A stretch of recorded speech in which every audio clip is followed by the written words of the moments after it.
In this video we're gonna see how we set our project pathway in order to save our projects properly. Before we save our project pathway, there's something that we need to do in the preferences. So I'm gonna go into File and I'm gonna go into Preferences, and there, if you go into the Files tab here, you need to make sure that this option is checked. It says convert local file paths to relative.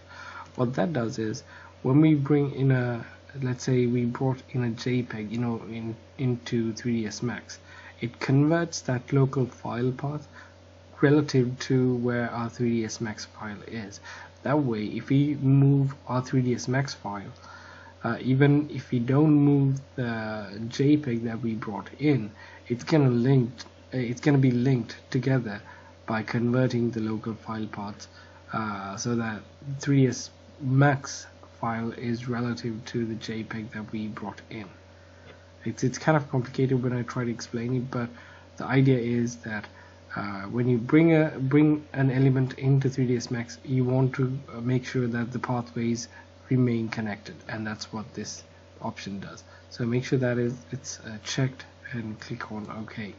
Now if you go here, you should probably see the default pathway for the project given here. Now in my case it's in my documents folder and under 3ds Max, but there are some icons here which allow us to create our own folder. So the first one, it says set active project. Now if this was a part of an active project, if I clicked on this set active project, I could browse to a location and then say this file is going to be a part of a project that I already have in my hard drive, and then link that project to this particular file. Right now this is a standalone file, so it doesn't have any other elements or any folders available in my hard drive, so that's not going to do us any good. What it does is it creates an empty 3ds Max file with no structure or hierarchy, so it doesn't do much for us, because we want to have all of the elements that we bring in to 3ds Max. We want everything to be packaged in one folder structure, so that's not going to do us any good either. This one says create default. It creates a folder structure that is default, and that's probably what we want to do right now. The last one, it says create from current, so it creates a new folder structure from the current, but let's do a default, create default. Let's see what happens when we click on create default. It's going to ask us where do we want to save this folder. So I'm going to go into my desktop and I'm going to create a new folder called 3ds Max project 1. So that's going to be the folder that I'm going to save my files to.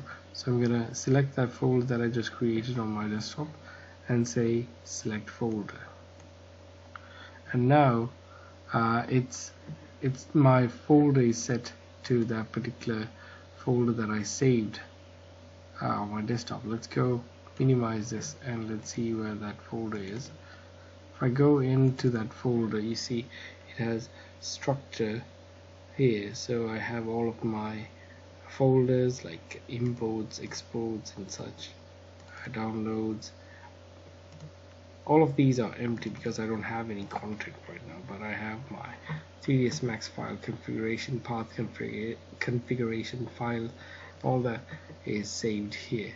So I can go here, I can save my file, and it's going to ask me to save it in the scenes. It takes me to the folder that I created, 3ds Max project 1 scenes. I'm going to save this as scene 1, and that's that.